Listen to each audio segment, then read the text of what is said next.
सर्वेभ्यो नमः।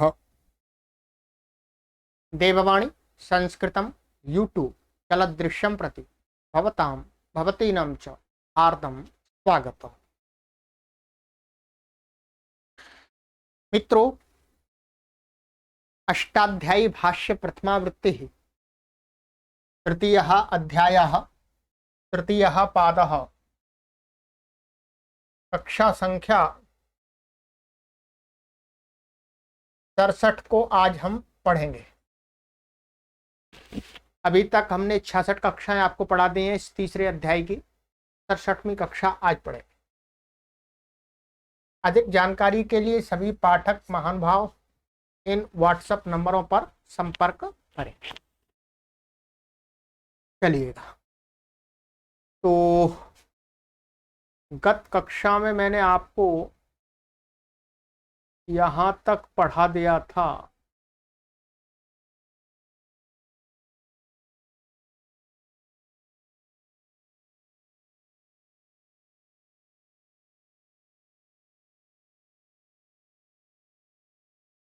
ये 65वां सूत्र हमने पढ़ लिया था, वर्णो वीणायाम च, यहां तक पढ़ लिया था। ठीक है, चलिएगा अब चलते हैं आगे।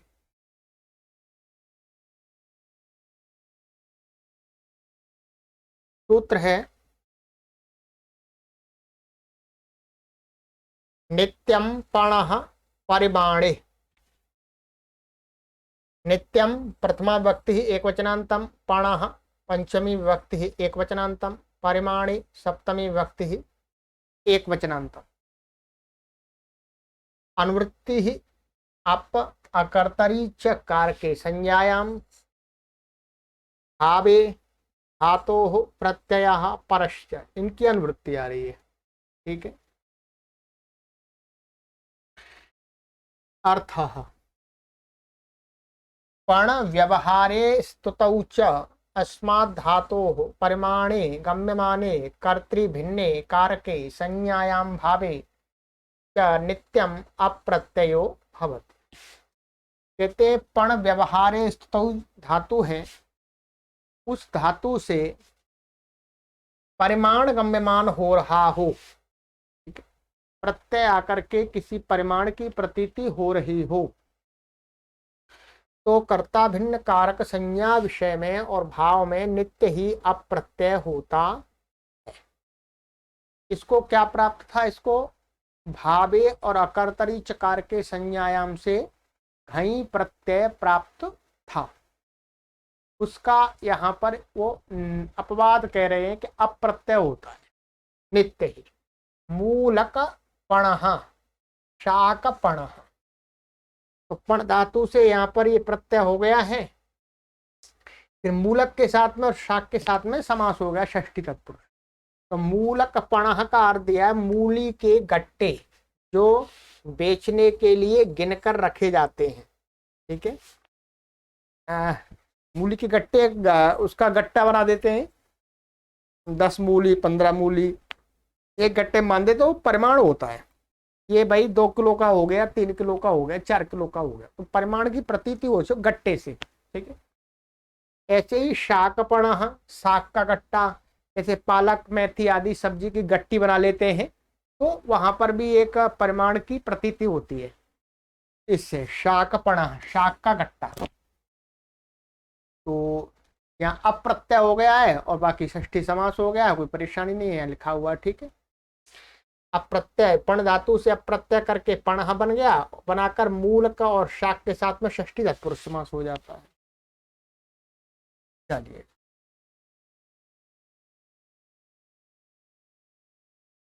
मदोनुपसर्गे, मदः पंचमी व्यक्ति एकवचनान्तम, अनुपसर्गे सप्तमी व्यक्ति एकवचनान्तम समासः। अनुपसर्गे इत्यत्र नई तत्पुरुषः, न उपसर्गाः अनुपसर्गाः तस्मिन् अनुपसर्गे, नई तत्पुरुष हो गया। ठीक है, अनुवृत्ति ही अपाकर्तरी अकर्तरी च सकार के संज्ञायां भावे धातोः प्रत्ययः परश्च। अर्थः अनुपसर्गात् मद धातोः कर्तृभिन्ने कारके संज्ञायां भावे च प्रत्ययो भवति। कहते हैं कि अनुपसर्ग माने उपसर्ग से रहित, बिना उपसर्ग के प्रयोग की गई मध्य धातु को कर्ता से भिन्न कारक संज्ञा विषय में और भाव में अप्रत्यय होता है। इसमें भी घई प्रत्यय प्राप्त था। ठीक है, तो विद्या मदः, विद्या मदः, तो मदा बन जाएगा पहले अप्रत्यय होकर के। ठीक है, फिर इनके साथ तृतीय समास हो जाएगा। ठीक है, कर्तृकरणे कृता बहुलम, तो कर्तृकरणे कृता बहुलम यहाँ पर बहुल करके कर्ण में, ये कर्ण विद्या मदः, विद्या मदः तृतीया तत्पुरुष समास हो जाएगा। ठीक है, तो धन के कारण अभिमान, विद्या के कारण अभिमान, उसको बोलते हैं विद्या मदः धन मदः। ठीक है, यहाँ तृतीया तत्पुरुष समास होगा, ये ध्यान रखेंगे।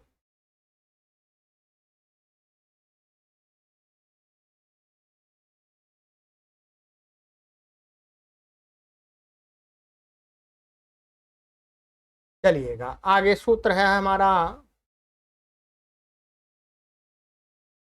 प्रमद सम्मदौ हर्षे, प्रमद सम्मदौ प्रथमा विभक्ति द्विवचनान्तम, हर्षे सप्तमी विभक्ति एकवचनान्त। समासः प्रमद सम्मदौ माने इत्यत्र इतरेतर योगः, प्रमदश्च प्रमदश्च सम्मदश्च प्रमद सम्मदौ। अनुवृत्ति ही अप अकर्तरी चकार के संज्ञायाम भावे धातोः प्रत्ययः परश्च, अनुवृत्ति आ रही है। अर्थ हर्षे भिधे प्रमद सम्मद इत्येतौ शब्दौ अप्रत्ययान्तौ निपात्यते कर्तृभिन्ने कारके संज्ञायाम भावे च। हर्ष अभिधेय होने पर प्रमद और सम्मद ये दोनों शब्द अप्रत्यांत निपातन किए जाते हैं, उन्हें अप्रत्यय किए हुए ही पढ़ दिए हैं। यहाँ पर ऊपर मना कर दिया था कि उपसर्ग रहित होना चाहिए, तो इन दो शब्दों से यहाँ उपसर्ग सहित भी मिल रहा है, यहाँ प्र उपसर्ग है, सम उपसर्ग है, तो यहाँ पर निपातन कर दिया ऐसा ही कि भाई ये हर्ष अर्थ में, यदि हर्ष गम्यमान हो रहा हो तो प्र और सम पूर्वक मध्य धातु से अप्रत्यय हो जाता है। तो ये है हर्ष, हर्षे विधेय, हर्ष गम्यमान हो रहा हो माने अभिधेय हो, तो प्रमद और सम्मद ये दोनों शब्द अप्रत्यांत निपातन किए जाते हैं कर्ता भिन्न कारक संज्ञा और भाव में। उदाहरण कन्या नाम प्रमदः, ठीक है, कोकिला नाम सम्मदः, कन्याओं का हर्ष, कोयलों का हर्ष। कन्याओं का जब विवाह होता है तब उनको हर्ष होता है, या कोई भी और भी किसी कारण से ऐसे ही कोयले होती हैं, उनके लिए जब एक आकाश में बादल बनते हैं तो वो, और बसंत ऋतु आती है तब क्या है वो आवाज करते हैं, उन्हें हर्ष होता है, प्रसन्नता होती है। ये हो गया। समुदो रजः पशुषु, समुदोः सप्तमी व्यक्ति द्विवचनान्तम, अजः पंचमी व्यक्ति एकवचनान्तम, पशुषु सप्तमी व्यक्ति ही बहुवचनान्तम। समासः सम च उद च समुदौ तयोः समुदोः इतरेतर योग द्वन्द्वः। अनुवृत्ति अप अकर्तरी चकार के संज्ञायाम भावे धातोः प्रत्ययः परश्च, इनकी अनुवृत्ति आ रही है। अर्थः सम उद इत्येतयोरुपपदयोः अज धातोः कर्तृभिन्ने कारके संज्ञायाम भावे चा प्रत्ययो भवति पशु विषय। सम उद इन उपसर्ग उपद रहते हुए अज धातु से कर्ता भिन्न कारक और संज्ञा भाव में, कर्ता भिन्न कारक संज्ञा और भाव में अप्रत्यय होता। पशु विषय, पशु से संबंधित बात को कहा जा रहा, ये बहुत विशेष है, इसको ध्यान रखिएगा, मैं बता देता हूं आप। अब देखिएगा यहाँ क्या है, समजाहा पशु नाम, उदजाहा पशु नाम। समजाहा पशु नाम का अर्थ है पशुओं का समूह, और पशुओं का समूह माने समाज, और उदजाहा पशु नाम पशुओं की प्रेरणा, उदय का अर्थ है प्रेरणा। अब ये दोनों पशुओं से संबंधित ही है, समजाहा उदजा। यदि मनुष्यों का समाज होगा, या तो सामान्य अप्रत्यय हो गया है, कुछ भी नहीं मिल गया है, या उदपूर्वक हो गया ये, अब मनुष्यों का यदि समूह कहना होगा तो क्या होगा, अप नहीं होगा, क्या होगा, भावे अथवा अकर्तरी चकार के संज्ञायाम से घई होगा। तो घई होगा, इसलिए मनुष्यों को कहने के लिए मनुष्यों का क्या बनता है, समाजः। यहां पर वृद्धि हो जाएगी या तो बताया से घई प्रत्यय होगा इसमें। जब मनुष्यों का समुदाय कहना हो तो समाजः बनता, बोलते हैं मनुष्यों का समाज। और पशुओं का होगा तो समजः, पशुओं के समूह को समझा बोला जाए। ये ध्यान रखेंगे आप, समाज शब्द इसके नियम से बनता है, अर्थात इसके नियम से ये बनता है कि पशुओं को कहने के लिए समजः और मनुष्यों का समाजः। समाजः कहेंगे तो हमारा क्या होगा, मनुष्यों का समूह की प्रतीति होगी, और समझा बोलेंगे तो हमें प्रतीति होगी कि ये पशुओं के समूह को कहा जा रहा है। ये बात कैसे मालूम पड़ेगी, ये बात पड़ेगी आपको व्याकरण पढ़ने के बाद, इसलिए व्याकरण अवश्य पढ़ना चाहिए। चलिए, सरल है, कुछ भी नहीं इसमें, नहीं करेंगे तब वृद्धि हो जाती है। अक्षेषु ग्लहः, अक्षेषु सप्तमी व्यक्ति बहुवचनांतम, ग्लहः पंच प्रथमा व्यक्ति एक वचनांतम। अनुवृत्ति है, अप अकर्तरी चकार के संज्ञायाम भावे धातोः प्रत्ययः परस्य। अर्थः ग्लहः इति अप्रत्ययांतो निपात्यते, अक्ष विषये कर्तृभिन्ने कारके भावे लत्वं च भवति ग्रह धातोरत्र निपातनात्। यहाँ कहते हैं अर्थ किया है, ग्लह इति अप्रत्यांत शब्द निपातन किया गया है अक्ष विषय में। अक्ष, अक्ष का अर्थ होता है जो दूत, दूत में खेले जाने वाले पाशे। तो कहते हैं अक्ष से विषय माने वो जुए से विषय समझ लीजिएगा, जो अक्ष जुए का विषय होता है, जुआ अक्ष का विषय होता है। वो कर्ता भिन्न कारक सवार भाव में क्या कहा, ग्रह या लत्वम च भवति, लत्व भी निपातन से कर दिया, ग्रह धातु से अत्र निपातन किया है, ग्रह धातु से अप्रत्यय निपातन किया, और ग्रह का जो रा है उसको ला कर दिया तो ग्लह बन गया, बस इतना ही कर दिया है निपातन से। तो अक्षश्च ग्लहाः, तो इसमें क्या है, ग्रह वृद्धि निश्चगमश्च से अप की प्राप्ति थी, उसको यहाँ पर क्या कर दिया, लत्व को प्राप्त नहीं हो रहा था, यदि उससे बनाते तो ग्रह बनता, तो यहाँ लत्व निपातन के लिए कर आया, लत्व निपातन से करने के लिए सूत्र बना दिया, तो ये कर दिया। द्यूत क्रीड़ा में लगाई गई शर्त, धन जिसे जीतने वाला ग्रहण करता है, अर्थात शर्त लगाते भाई 100 रुपये का लगा करके जुआ खेलते हैं, तो जुआ अक्षों से संबंधित होता है, पाशों से। अब जो यहाँ पर ग्लह का आ जाएगा, उसका अर्थ है जो राशि लगाई है 100 रुपये, जो जीतेगा, जीतने वाली राशि, ठीक है, जिसको जीतने वाला ग्रहण करता है, 100 रुपये जीत गया, 500 रुपये जीत गया, जूट लगाते हैं, जो लॉटरी लगाते कहते हैं, ठीक है, उसको कहने में। चलिएगा, ये हो गया।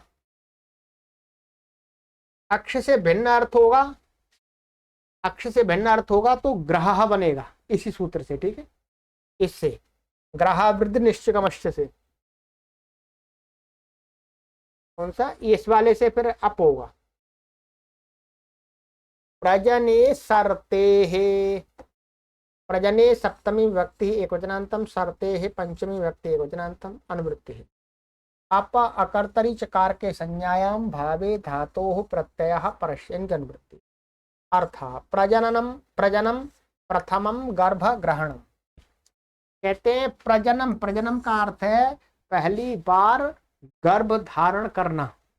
कोई भी चाहे फीमेल होता है, किसी कोई भी फीमेल हो, वो यदि प्रथम बार गर्भवती होती है तो उस पहले वाला जो गर्भ ग्रहण करना होता है ना, उसी को प्रजनम कहा गया है। प्रजनेऽर्थे वर्तमान स्त्री धातोः कर्तृभिन्ने कारके भावे चाप प्रत्ययो भवति।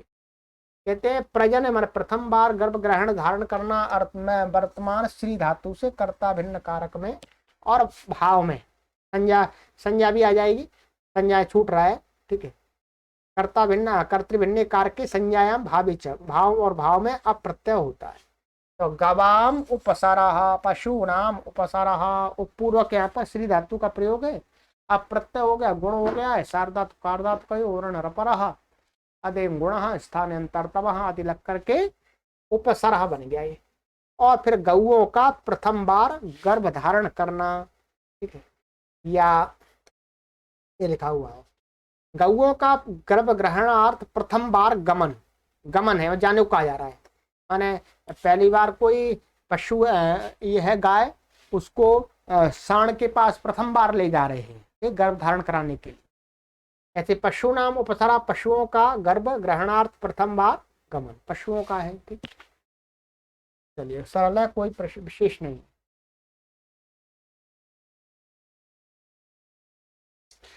वह संप्रसारणम च न्याभ्युपविषु, वह पंचमी व्यक्ति एकवचनांतम संप्रसारणम प्रथमा व्यक्ति एकवचनांतम च अव्यपद, न्याभ्युपविषु सप्तमी व्यक्ति बहुवचनांतम समासः, न्याभ्युप इत्यत्र इतरेतर योगद्वंद्वः, इतरेतर योगद्वंद्व समास कर दिया। यह समास ऐसे कर लिया, निश्चा अभिश्चा उपश्चा विश्चा न्यभ्युपायः न्यभ्युपावयः और तेभ्य तेषु न्यभ्युपविषु। अनुवृत्ति ही अप अकर्तरी चकार के संज्ञायाम भावे धातोः प्रत्ययः परश्च एव अनुवृत्ति। अर्थात् नि अभि उप वि इत्येतेषु पपदेषु वे धातोः संप्रसारणम अप्रत्ययश्च भवति कर्तृभिन्ने कारके संज्ञायाम भावे च। कहते नि अभि उप वि इन उपपद के रहते हुए वे धातु से संप्रसारण एक तो कर रहे, ठीक है, संप्रसारण करेंगे। संप्रसारण कित प्रत्यय प्रत्यय परिणत होता है, पर यहाँ पर वैसे संप्रसारण कर रहे हैं इसी सूत्र से। और कर्ता भिन्न का अप्रत्यय होता है कर्ता भिन्न कारक संज्ञा विषय में भाव में। तो निहावाह अभिहावाह उपहावाह विहावाह, अर्थ शब्दों का गुरुजी ने नीचे दे दिया है और विशेष क्या लगेगा वो भी गुरुजी ने लिख दिया है।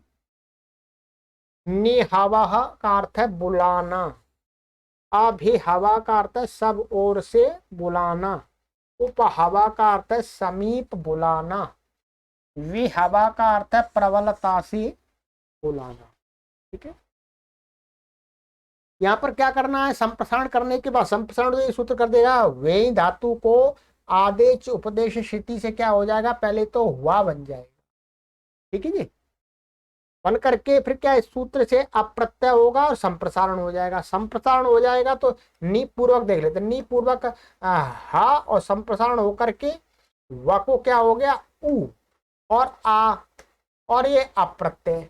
अब संप्रसारणाच्च ये सूत्र बहुत बार लगा है, संप्रसारणाच्च से क्या हो जाएगा पूर्व रूप एकादेश हो जाएगा, इसको और इसको ऐसा ही हो जाएगा, तो उ बन गया। अब नी हु आ और यहाँ पर अब हु, अब ना पूर्वत गुण हो जाएगा, अब सार्वधातु का अर्धातु को इसे गुण हो जाएगा हो और अब आदेश होकर के नेहावाहा उपवाहावाहा वेहावाहा ये बन जाए, ठीक है, कोई विशेष सूत्र नहीं लगा इसमें। चलिएगा ये हो गया आपका आंगी युद्धे, आंगी सप्तमी व्यक्ति एकवचनांतम युद्धे सप्तमी व्यक्ति एकवचनांतम। अनुवृत्ति वाह संप्रसारणम अप अकर्तरी चकार के संज्ञायाम भावे धातोः प्रत्ययः परश्च। अर्थात् युद्धे विधे आंगी उपपदे हुए धातोः संप्रसारणम प्रत्ययश्च अप्रत्ययश्च भवति कर्त भिन्ने कारके संज्ञायाम। कहते युद्ध अविधेयु, युद्ध को कहना हो तो आंगी उपपद रहते हुए हुए धातु से संप्रसारण हो जाता और अप्रत्यय हो जाता कर्ता भिन्न कारक संज्ञा विषय में, ठीक है। यहाँ पर भाव का संबंध नहीं लगेगा क्योंकि भाव में ये दिख नहीं रहा। युद्ध जब युद्ध को कहना है तो भाव में हो ही नहीं सकता, इसलिए, ठीक है, दिखने का मतलब युद्ध कहा जा रहा है तो युद्ध में ये केवल अधिकरण में ही दिखा जाएगा। तो अब देखिए आहूयन्ते यस्मिन आहवः, आहवः जहां पर आहूयन्ते एक दूसरे को बुलाया जाता है, भाई आजा तलवार लेके, आजा भाला लेकर के, आजा धनुष लेकर के, बंदूक लेकर के, एक दूसरे की सेनाएं आपस में बुलाती हैं, आजा आजा भाई आजा। तो बुलाया जाता है जिस क्षेत्र में उसको बोलते हैं युद्ध, युद्ध क्षेत्र, तो युद्ध में ही बुलाया जाता है। तो आहवाह का अर्थ है युद्ध, ठीक है। युद्ध क्षेत्र माने युद्ध, युद्ध माने युद्ध क्षेत्र जहां पर बुलाया जाता, अधिकरण में हो गया। तो सिद्धि वैसे ही आंग पूर्वक है, हो और हुए ही, हुआ, संप्रसारण हु, और गुण और अवादेश तो आहवह। निपानमाहावह, निपानम प्रथमा व्यक्ति एकवचनांतम, आहावह प्रथमा व्यक्ति एकवचनांतम। अनुवृत्ति वह संप्रसारणम अप अकर्तरी चकार के संज्ञायाम भावे धातो प्रत्यय परश्च, ठीक है। अर्थ आंग पूर्वात वेन धातो संप्रसारणम अप्रत्ययो वृद्धिश्च निपात्यते, निपाने भिधे कर्तभिन्ने कार के संज्ञायाम। कहते हैं आंग पूर्वक वेन धातु से संप्रसारण और अप्रत्यय, साथ में अप के परे रहते वृद्धि भी कर दी, वृद्धि कर दी। गुण प्राप्त था तो वृद्धि निपातन से की है, ध्यान रखेंगे। इससे की है, बोलो, निपातन से। निपात्यते, निपाने अविधेय, निपान अविधेय होना चाहिए। निपान का अर्थ होता है जो जहां पर पशु जल पीने के लिए इकट्ठे होते हैं, उसको यहाँ लिखा हुआ है गबच्चा, इसको तलैया भी बोलते हैं, या पशुओं की एक पानी की वो बना देते हैं चौड़ा सा एक है, तो उसमें पानी भर देते हैं, पशु आकर के वहां पर आकर के इकट्ठे होकर के खड़े होकर के पानी पीते हैं, तो उसको कहने के लिए। तो निपानम, निपिबंती अस्मिन्निति निपानम, ये अधिकरण में हो रहा है।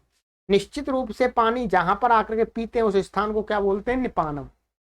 आहूयन्ते पशवो जलपानाय यत्र स आहावः, जहां पर पशुओं को, जो उनके चराने वाले होते हैं, बुलाते हैं, सीटी बोलकर, सीटी बजा करके, आवाज लगा करके पानी पीने के लिए पशुओं को, तो उस स्थान को क्या बोलते हैं, आहावः। सिद्धि में कुछ भी विशेष नहीं है, बस वृद्धि कर दी है, वृद्धि निपातन कर दी है, तो हु को हाउ हो जाएगा, आवादेश हो जाएगा। ये है निपान। जलाधार वो कहते हैं जो कि कुओं के समीप में पशुओं के लिए जल पीने के लिए बनाया जाता है, ठीक, बिल्कुल। आज के समय में कुएं नहीं है, और पशु भी तो अब डेयरी आदि खुल गई है, तो थोड़ी व्यवस्था चेंज हो गई। प्राचीन काल के ये उस व्यवहार को बताया जा रहा है, इतिहास को, कि पशुओं को कुओं के किनारे पानी पीने की एक वो बना देते थे ईंटों का, तो उसमें पानी पीते, तो उसको बोलते हैं आहावा। पशुओं के जल पीने का चबच्चा बता रहे गुरु जी, चबच्चा बोलते हैं। तो चबच्चा बोलते हैं, कहीं पर रोड़ी बोलते हैं, कहीं पर और कुछ कुछ भिन्न भिन्न अपने अपने क्षेत्रीय शब्दों में, पर हमें ये ध्यान रखना है कि उसको कहा जा रहा है किसको, कुएं के पास में पशुओं को पानी पिलाने के लिए जो बनाया जाता है, जहाँ पर दिन में पशु चराने वाले पशुओं को ले आते हैं और पानी पिला देते हैं। यह हमारे समय में था, अब तो गांव में भी नहीं मिलते हैं, कहीं कहीं मिलते भी हैं, गांव में अभी भी मिलते हैं।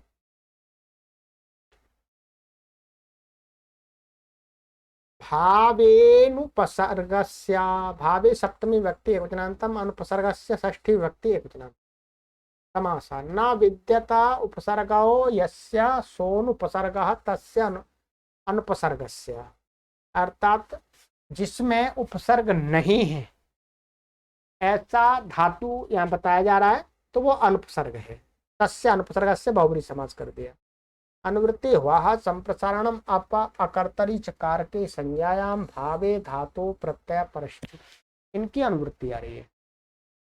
अर्थ उपसर्ग रहितस्य हुए धातोः संप्रसारणम अप्रत्ययश्च भवति भावे वाच्य।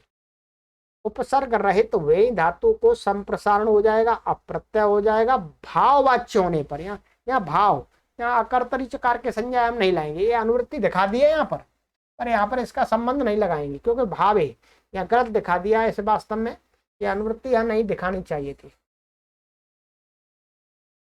यहाँ मेरा ध्यान नहीं गया, ये अनुवृत्ति यहाँ पर गलत दिखा दी है, क्योंकि इसमें तो भावे आ रहा है, भावे फिर दोबारा भावे पढ़ रहे हैं। इसका तात्पर्य यह है कि ऊपर से जो भावे आ रहा था और अकर्तरी चकार के संज्ञा दोनों इकट्ठे आ रहे थे, उनको हटा करके केवल भाव में ही होता है, अकर्तरी चकार के संज्ञा में नहीं होता है, ठीक है, ध्यान रखें, इसकी अनुवृत्ति नहीं आएगी। तो कहते उपसर्ग रहे तो वही धातु से संप्रसारण कर दिया, अप्रत्यय कर दिया, भावे वाच्य, भाव को मात्र कहना हो तो हवे हवे सुहवम शूर इंद्रम। ठीक है, तो ये केवल यहाँ पर वे धातु को माने हवे हवे, तो हवम शूरम इंद्रम, ये मंत्र का भाग है। ठीक, तो यहाँ पर केवल आह्वान मात्र की प्रतीति हो रही है, बस भाव केवल। तो ये उपसर्ग रहित है, तो हवे हवे आ गया ये। ठीक है, ये हवे हवे। ऐसे ही यहाँ पर भी हव है, परंतु ये बाद में ये सु आया है, सु सु तो बाद में समास किया है, ये ध्यान रखेंगे। ये हवम बनाया है, तो यहाँ क्या किया है बाद में, जो का अनुपसर्ग है, तो उपसर्ग पूर्वक नहीं ले सकते, पहले हव बना लेंगे, उसके बाद में सु के साथ समास करेंगे तो हो जाएगा। सुष्ठु हवम शुहवम, और यहाँ सीधा दिख रहा है हवे हवे। ठीक है, ये हवे हवे सीधा है। ठीक है, तो हव बन गया, हु संप्रसारण हो गया और अप्रत्यय हो गया है, गुण आदि हो जाएगा। ये सप्तमी का है हवे हवे, और ये प्रथमा ये द्वितीयांत का है, और ये हवा बना दिया यहाँ केवल। ठीक है, ये सरल है, कुछ विशेष नहीं। ये हो गया, ये ध्यान रखेंगे कि इसमें ऊपर से अकर्तरी चकार के संज्ञान की अनुवृत्ति यहां से कट कर लीजिएगा, इसमें अनुवृत्ति नहीं आती। और आगे के सूत्र में भी नहीं जाएगी, आगे के सूत्र में भी यही सूत्र जाएगा, इसलिए अकर्तरी चकार के संज्ञान की अनुवृत्ति नहीं आएगी यहां पर भी। हनश्च वदः, हनः षष्ठी व्यक्ति एकवचनान्तम चाव्यपदम, वदः प्रथमा व्यक्ति एकवचनान्तम, अनुवृत्ति भावेनुपसर्गस्य अप, और इसको काट दीजिए, इसकी आवश्यकता नहीं है। धातोः प्रत्यय परश्च, इनकी आएगी। ठीक है, इस बात को समझ गए होंगे आप। ऊपर से भावे चल रहा था, फिर दोबारा भावे क्यों पड़ा, तो भावे इसलिए पड़ा है कि इन सूत्रों में अकर्तरी चकार के संज्ञायाम की अनुवृत्ति ना लग जाए साथ में, जैसे पीछे लगती जा रही थी। ठीक है, तो इसलिए भावे अलग से पड़ा हुआ है। अर्थ उपसर्ग रहिता हन धातोर भावे अप्रत्यय अभावे प्रत्ययो भवति, तत्संयोगेन च हनो वध आदेशो भवति। कहते हैं कि उपसर्ग रहित हन धातु से भी भाव में अप्रत्यय होता है, और उसके संयोग से मन आपके संयोग से तत्मन आपके अप्रत्यय के संयोग से हन को वध आदेश भी हो जाता है इसी सूत्र से। तो जो वधा शब्द बनता है वो यही बनता है। ठीक है, तो वधश्चौराणाम कंसस्य वधा, चौरों का वध, चौरों की हत्या, कंस की हत्या। अप्रत्यय हो गया है, इसको क्या प्राप्त था, इसको प्राप्त था भावे से घई, तो उसका ये अपवाद है। चलिएगा, ये हो गया आपका। यहां पर गुरुजी ने बताया है इसमें सिद्धि में विशेष थोड़ा सा, ये जो वध आदेश होता है ये अकारांत होता है। क्या होता है, अकारांत। यहां देखिएगा, यहां वध आदेश अंतोदात्त होता है, अंतोदात्त, और आगे ये जो है ये तो ये क्या होता है, ये उदात्त होता है, साथ में आवी है, और ये अनुदात्त होता है। ये सूत्र से ही निपातन से होता है अंतोदात्त, और ये पढ़ाने वाले को बताना पड़ता है। तो अब क्या हो जाएगा, अनुदात्त अप्रत्यय परे रहते वध के आकार का अतो लोपा से लोप हो गया। लोप करने पर अनुदात्त सचोदात्त लोपा से आपको उदात्त हो जाता है। इसको मैं समझा देता हूं, आप यहां समझ लीजिए। ये क्या थी आपकी हन धातु है, हन को इस सूत्र ने क्या कर दिया, वध आदेश कर दिया। ठीक है, वध ऐसा आदेश कर दिया, और ये अप्रत्यय कर दिया। ठीक है, अब क्या है, ये वध आदेश हुआ है वो अकारांत हुआ है, और साथ साथ में इसको उदात्त भी किया गया है स्वर की दृष्टि से, और ये अनुदात्त है। अब ये आ रहा है प्रत्यय। प्रत्यय कैसा होता है, अनुदात्त सुप्पित, प्रत्यय पश्चात अनुदात्त, ये पित है अप, तो ये अनुदात्त हो गया। ये प्रत्यय क्या अनुदात्त है। अब इसके परे रहते अतो लोप से क्या हो गया है, इसका लोप हो गया है। अतो लोप तो बहुत बार पढ़ा दिया मैंने, तो ह्रस्वकार का लोप हो गया, इस उदात्त का लोप हो गया। अब उदात्त का लोप हो गया तो उदात्त का लोप होने पर एक सूत्र लगता है, अनुदात्तस्य च यत्रोदात्त लोपः। ये 6 1 155 देख लीजिएगा, मैं अर्थ बताता हूं। ये कहता है कि अनुदात्तस्य च यत्रोदात्त लोपः, जिस अनुदात्त को मान करके उदात्त का लोप हुआ है तो उस अनुदात्त को क्या हो जाता, उदात्त हो जाता है। इस अनुदात्त को मान करके अतोलोपा से इस उदात्त का लोप हुआ, तो अब इस अनुदात्त को क्या हो गया, अपके आपको उदात्त हो गया, उदात्त हो गया। तो ये वध शब्द कैसा बन गया, अंतोदात्त बन गया। फिर दोबारा ये अंतोदात्त बन गया, ये अनुदात्त हो गया। अनुदात्तम पदम एक वर्गम। ये स्वर दृष्टि से यहाँ पर थोड़ा सा बता। तो चौरों को मारना, कंस का मारा जाना।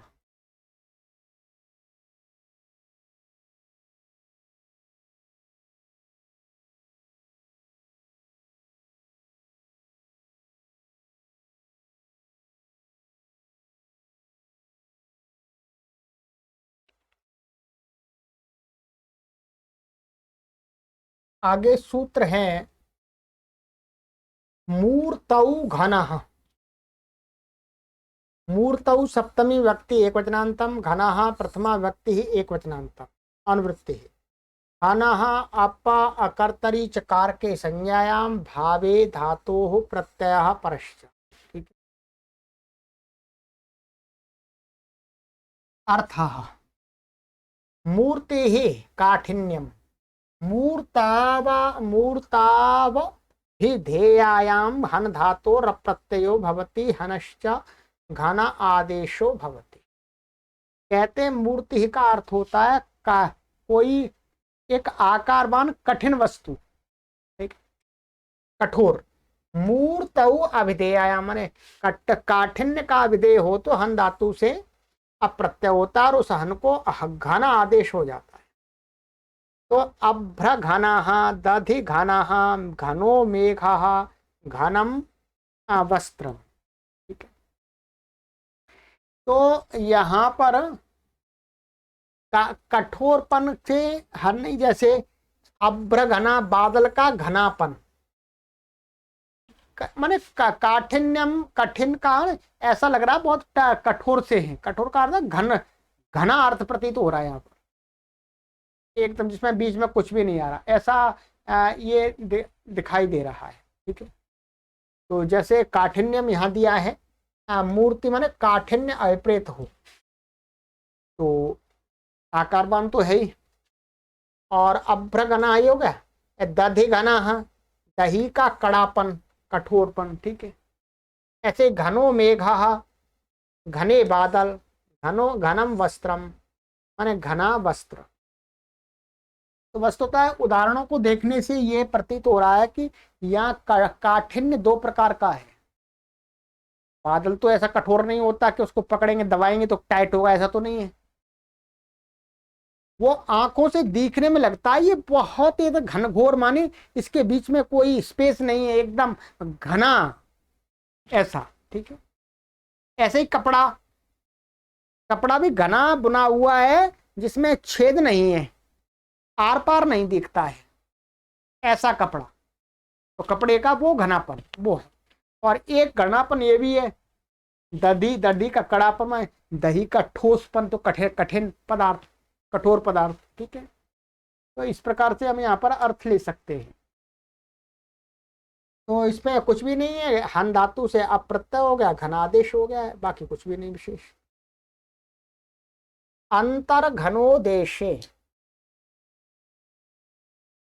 अंतर घना प्रथमा व्यक्ति एकवचनांतम, देशे सप्तमी व्यक्ति एकवचनांतम, अनुवृत्ति। घना हनः अप अकर्तरी चकार के संज्ञायाम भावे धातु प्रत्यय परश्च। ठीक है।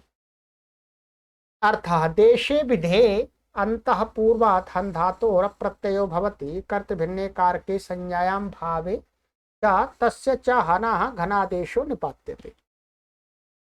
देश अविधेय हो तो अंतः पूर्वक हन धातु से अप्रत्यय हो जाएगा, और ये कर्त भिन्न कारक संज्ञा और भाव में, और उसको क्या है, हन को घन आदेश भी हो जाएगा निपातन से।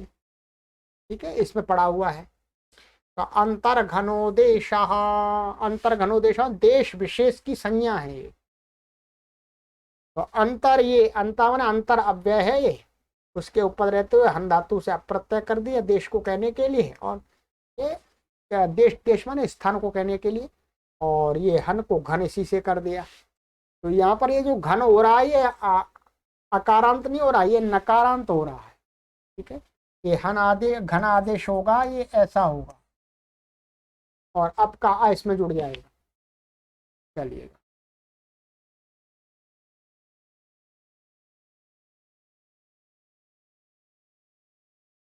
यहाँ पर हन को घन, तो घन यहाँ हिंदी में लिख दिया है, वास्तव में ऐसा ही होता है आदेश, हन नकारांत। अगारैकदेशे प्रगणः प्रघाणश्च, अगारैकदेशे सप्तमी व्यक्ति एकवचनान्तं, प्रगणः प्रथमा व्यक्ति एकवचनान्तं, प्रघाणः प्रथमा व्यक्ति एकवचनान्तं, च अव्ययपदम् समासः। एकश्चासौ देशश्च एकदेशः, कर्मधारयः तत्पुरुषः, कर्मधारय तत्पुरुष समास हो गए। अगारस्य माने गृहस्य एकदेशः, अगारैकदेशः षष्ठी तत्पुरुषः।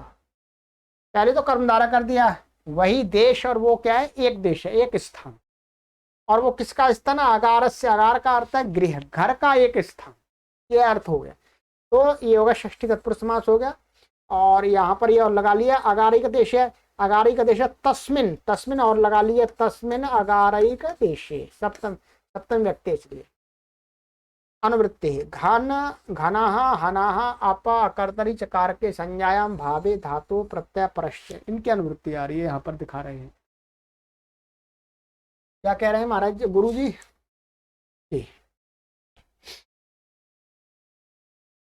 यहाँ वास्तव में इसकी भावे की अनुवृत्ति नहीं आएगी, अकर्तरी चकार के संज्ञायाम की आएगी। अगा अर्थ अगारैक देशे वाच्ये प्रगणः प्रगाणः इत्ये प्रगाणः प्रगाणः इत्येतौ शब्दौ निपात्यते कर्तृभिन्ने कारके संज्ञायाम। भाव की अनुवृत्ति नहीं आ रही, कर्तृभिन्न कारक संज्ञा की आ रही। अनुवृत्ति दिखा दी है केवल, परंतु अर्थ उसी का लगेगा। प्रापूर्वात हन धातो और प्रत्ययो भवत्या प्रत्यय हंतेश्च घनादेशो निपात्यते कर्मणि, कर्म कारक में पक्षे वृद्धिश्च। कहते हैं अगारिक मन घर के एक स्थान को कहना अर्थ हो तो क्या ये दो शब्द प्रगणः प्रगाणः निपातन किए जाते हैं कर्ता भिन्न कारक संज्ञा विषय में। कहते हैं प्रपूर्वक हन धातु से अप्रत्यय कर दिया है, और हन धातु को क्या कर दिया, घन आदेश कर दिया निपातन से, कर्म कारक में, सभी कारकों में नहीं, कर्म कारक में संज्ञा विषय में। पक्षे वृद्धिश्च, और एक पक्ष में क्या कर दिया, वृद्धि भी निपातन से कर दी, वृद्धि कर दी तो प्रगाणा बन जाएगा।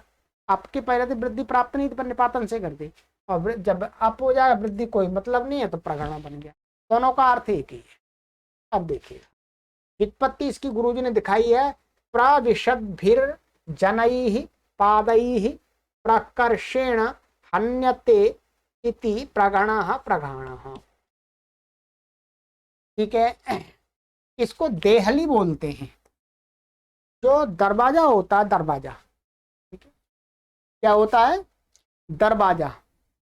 तो दरवाजा होता है, तो दरवाजे की नीचे जो उसको जो पट्टी होती है उसको ऐसा हिंदी में देहरी बोलते हैं, कहीं देहली बोलते हैं। जैसे एक न्याय है देहली दीपक न्याय है, तो संस्कृत में देहली शब्द है। तो ये प्रगणा उसी को बोलते हैं, इसको ड्योड़ी भी बोलते हैं, गुरुजी ने लिखा है। ठीक है, अब यहाँ पर लिखा है प्राविशद भी जनैः, माने प्रवेश, घर में प्रवेश करते हुए लोगों के द्वारा, ध्यान रखिएगा, घर में प्रवेश करते हुए लोगों के द्वारा पैरों से, पादैः माने पैरों से, प्रकर्षेण माने जोर से, हन्यते माने ताड़ी जाती है। जब क्या होता है, जब घुसते हैं तो क्या करते हैं, चप्पलों को हिलाने के लिए पैर फटफटा लेते हैं, या पैरों पर कोई गंदगी लगी हो उसको घर में अंदर ना जाए तो दैरी पर ही जाकर के फटफटा लेते हैं, निकल जाए। तो इसलिए मैं जोर से ताड़त करते हैं लोग, तो इसलिए उस स्थान को क्या बोलते हैं, प्रघाणा प्रघाणा। ठीक है, तो ये लिया। अब यहाँ पर ये लिखा हुआ है देखिएगा, हन धातु है, घन आदेश क्या है, ये अणा हो गया, न को अणा कर दिया। इसके लिए सूत्र है पूर्व पदार्थ संज्ञाया मगह, 8-4-3। इससे अणत्व हो जाता है पूर्व पदार्थ संज्ञाया मगह, पूर्व पद में इससे निमित्त से उत्तर अणत्व हो जाता है। मैं देख लीजिए, पूर्व पदार्थ असंज्ञाया मगह, तो पूर्व पदार्थ संज्ञाया मगह में संज्ञा है, या संज्ञा है ड्योढ़ी की, ठीक है।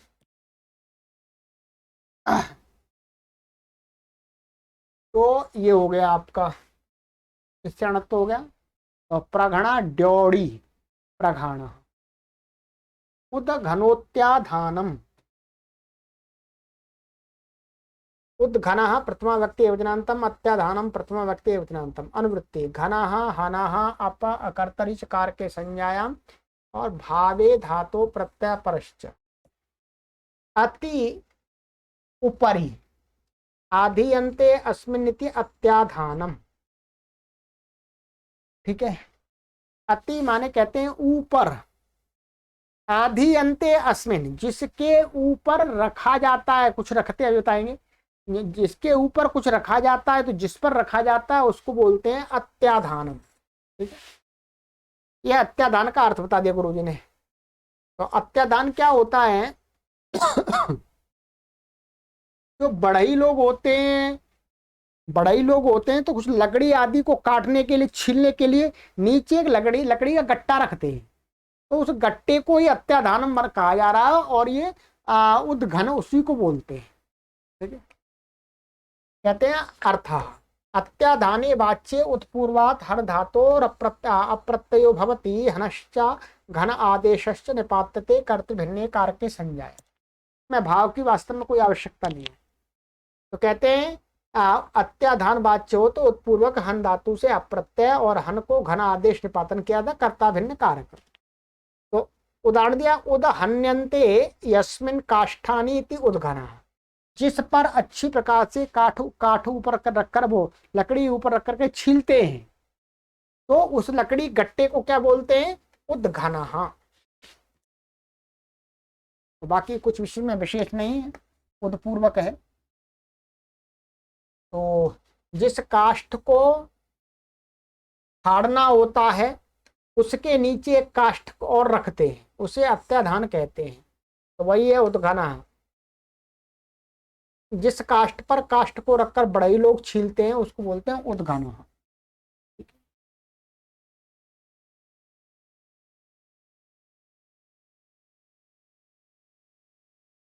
अपघनोंगम, अपघनः प्रथमा व्यक्ति एकवचनान्तम, अंगम प्रथमा व्यक्ति एकवचनान्तम। अनुवृत्ति है घनः हनः अप अकर्तरी चकार के संज्ञायाम भावे धातो प्रत्यय परश्च, ठीक है। जिसका संबंध लगता है उसका लगा लेंगे, ये तो पहले बता दिया था गुरु जी ने।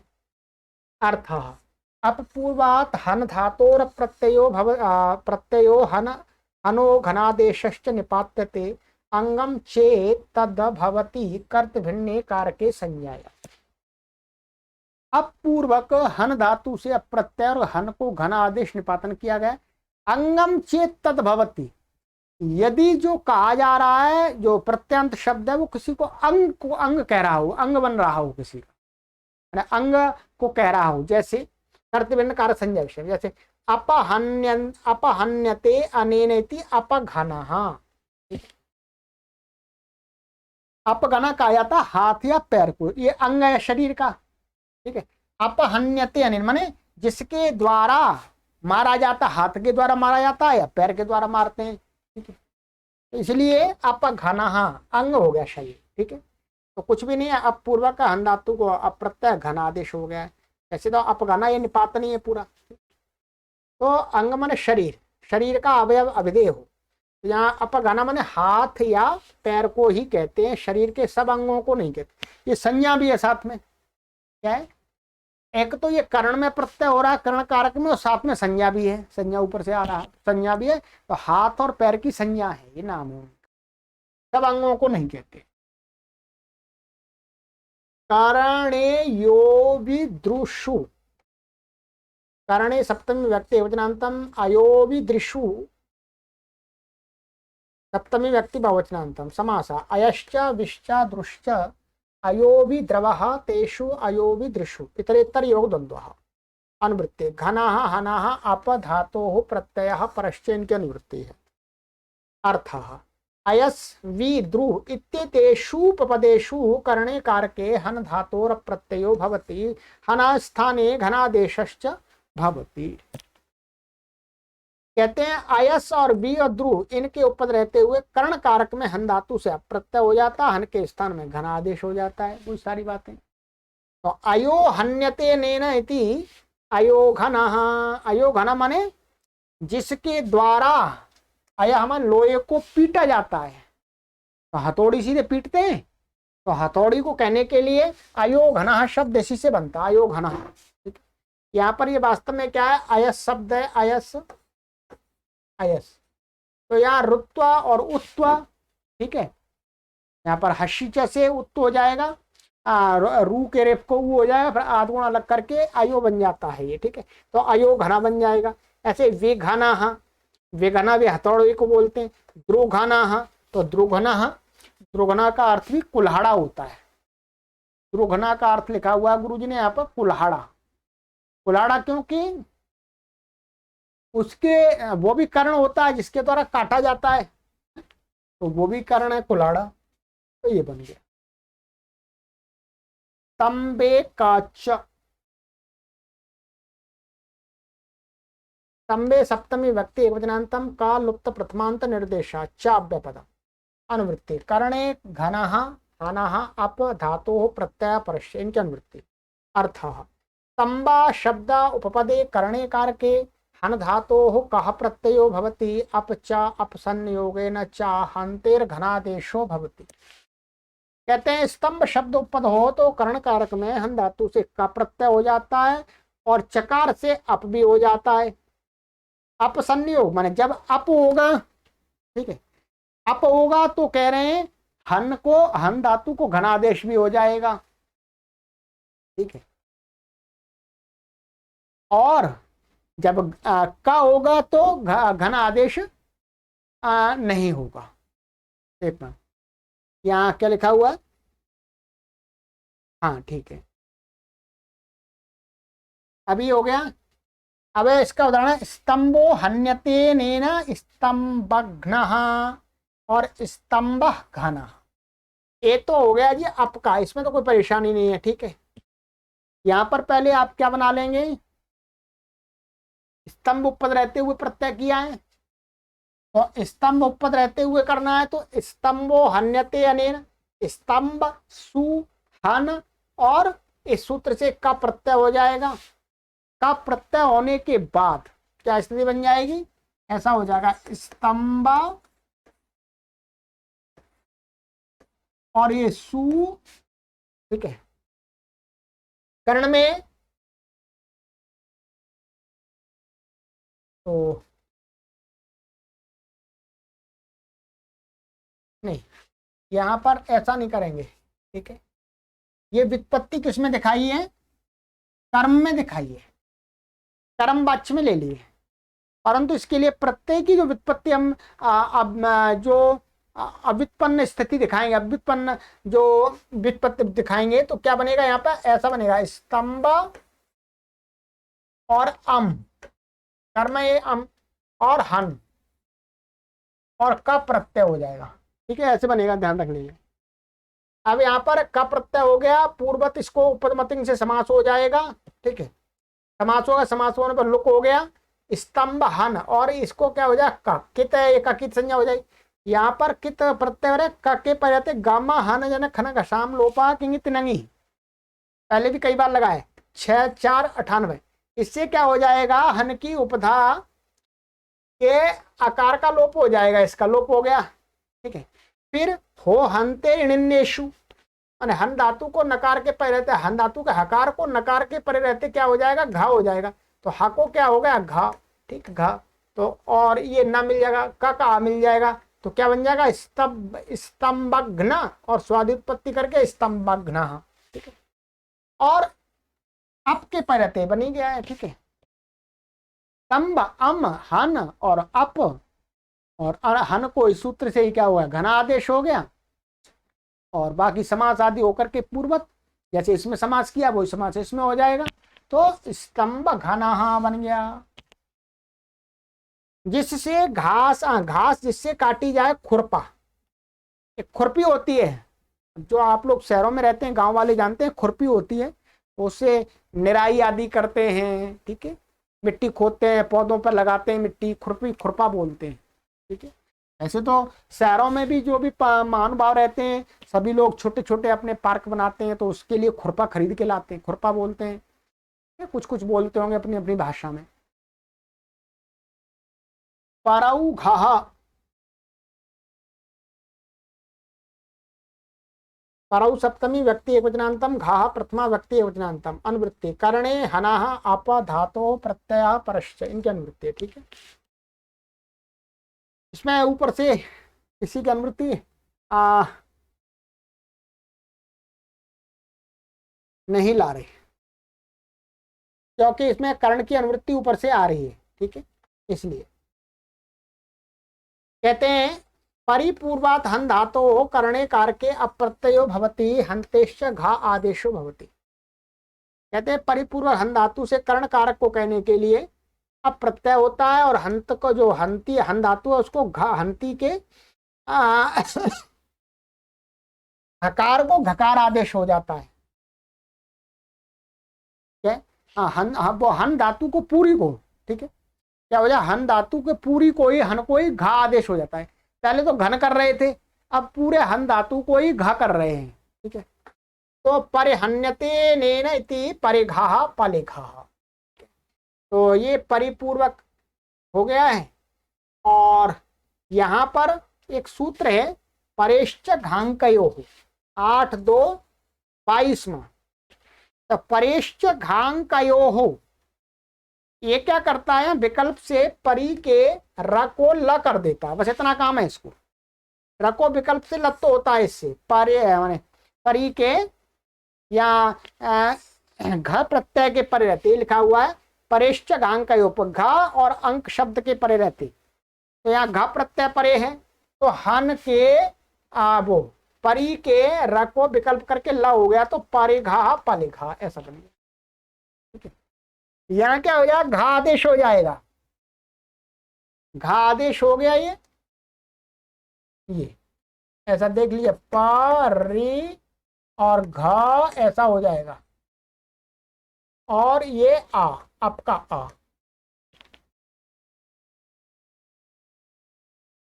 ठीक है। तो यहाँ पर भी ये वास्तव में, अभी मैं इसको राशिका में देख के बता देता हूँ।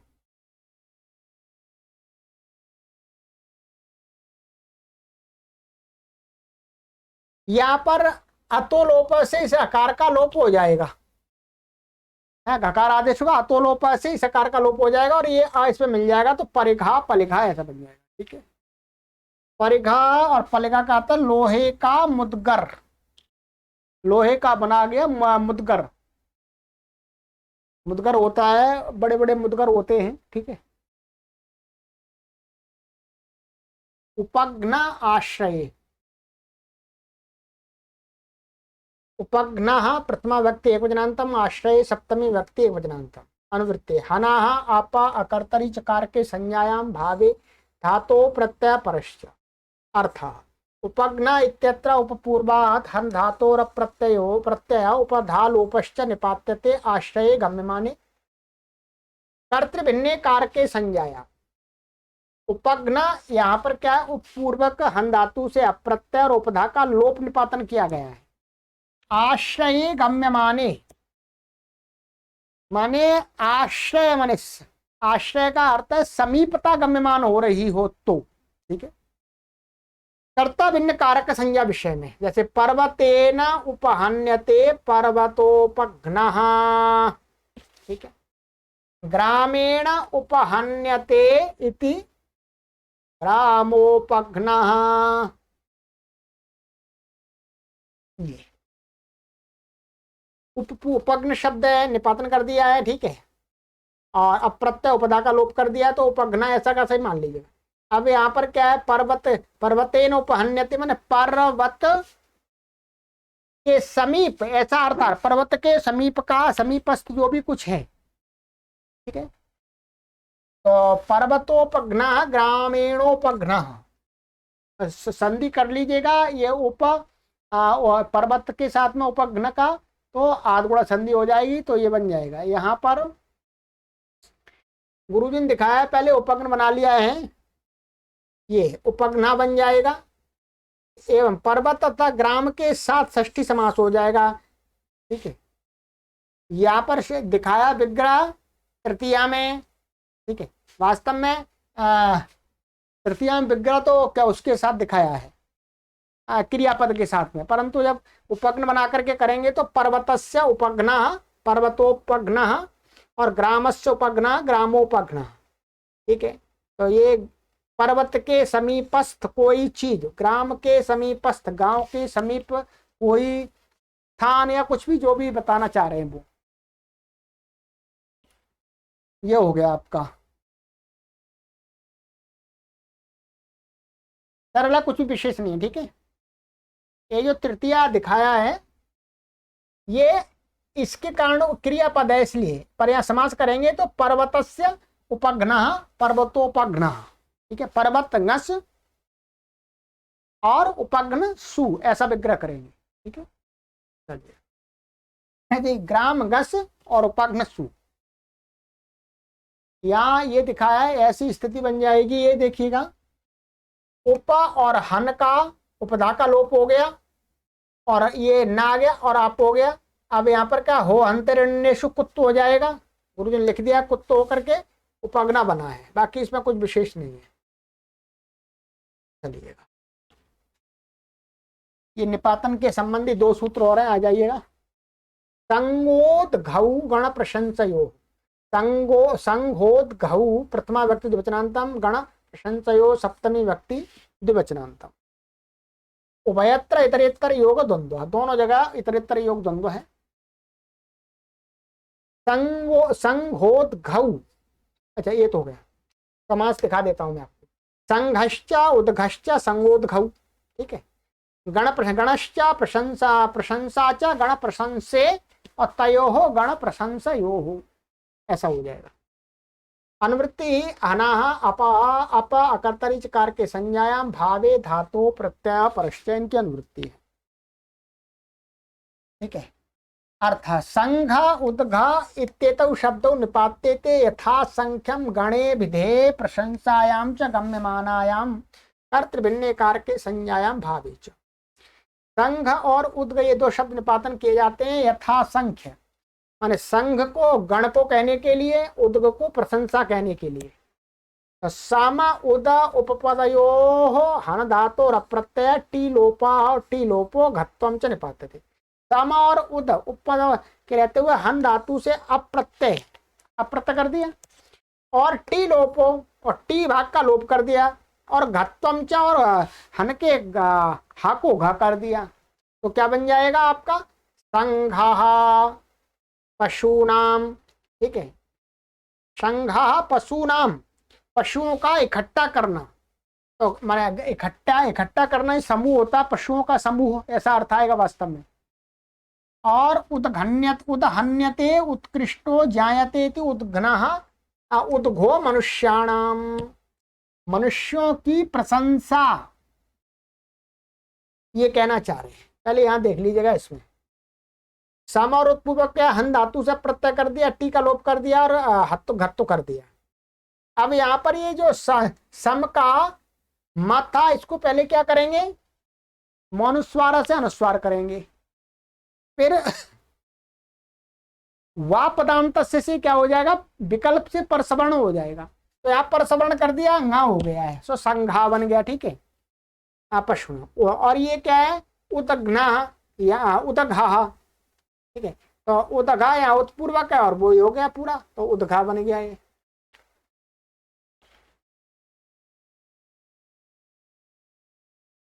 टी का लोप कर दिया और हा को, टी माने जो हन का जो अन भाग है उसका लोप हो गया है और घा हा को घा हो गया, बाकी कुछ नहीं है इसमें, ठीक है। अब देखिएगा, इसका अर्थ मैंने बता दिया और देख लीजिएगा। संघा पशु नाम, पशुओं को इकट्ठा करना, पशुओं का समूह। उद्गो मनुष्याणाम, मनुष्यों में प्रशस्त, माने मनुष्यों में प्रशंसा गम्यमान हो रही, मनुष्यों की प्रशंसा तो नहीं कहेंगे, मनुष्यों में जो प्रशस्त व्यक्ति, प्रशंसनीय व्यक्ति आया, तो यहाँ पर ही प्रशंसा ही की जा रही है एक तरह से। ठीक, ये हो गए। बस चलिएगा, इस प्रकरण में जो निपातन के सूत्र थे उसका अंतिम सूत्र और है, इसके आगे बहुत ही महत्वपूर्ण प्रकरण आरंभ होने वाला है जिसका बहुत प्रयोग होता है। ठीक है, चलिए। निघो निमितम, निघा प्रथमा व्यक्ति एकवचनांतम, निमितम प्रथमा व्यक्ति एकवचनांतम। अनुवृत्ति अनाह अप अकर्तरी चकार के संज्ञायाम भावे धातो प्रत्यय परश्चैन की अनुवृत्ति। अर्थ निमिते, निमिते भिते निपूर्वात हन धातोर प्रत्ययः टीलोपो घत्वम च निपात्यते। कहते हैं कि निमित्त, निमित्त, निमित्त का अर्थ है एक निश्चित मान है, निश्चित मान। अभिधेय हो तो निपूर्वक हन धातु से अप्रत्यय और उसके टीका लोप और घात्व निपातन किया जाता है। तो निर्विशेषम अन्यते जायते इति निघा वृक्षा, निघाह शालया, ये बहुवचन में है। यहाँ विसर्ग है, विसर्ग का लोप हो जाता है संधि से। क्या है? निघाह वृक्षा माने एक बराबर ऊंचाई के वृक्ष। तो क्या है इसमें एक मान, माने एक बराबर मान है जिनका, तो निमित्त गम्यमान हो रहा है यहाँ पर। ठीक है, तो ऐसे निघा शालया, एक बराबर ऊंचाई के धान, तो यहाँ पर भी निमित्त गम्यमान हो रहा है, तो ये बन गया है आपका निघाहा, और ये निघा यहाँ बहुवचन बन गया। ठीक है, ने पूर्वक। चलिएगा, ये आज के जो सूत्र थे, ये सूत्र आपको समझ आने चाहिए, बस पढ़ करके समझ आने चाहिए। बाकी इसमें बहुत सारे शब्द अच्छे आए जो उपयोग में हैं। अब इसके बाद जो प्रकरण आ रहा है, अब ये विशेष प्रकरण आ रहा है, सिद्धियों का भी प्रकरण आ रहा है। ठीक है, और ये आपको और अच्छी प्रकार से समझना है, मैं समझाऊंगा पूरा, चिंता मत कीजिएगा। ठीक है, जब सरल सूत्र आ जाते हैं तो अधिक पढ़ा देते हैं, जब थोड़े से कठिन होते तो कम पढ़े जाते हैं, ये तो स्वाभाविक है। तो चलिएगा, आगे की कक्षा में मिलते हैं। वित्तो द्वितः कृत्रिः। सर्वेभ्यो नमः।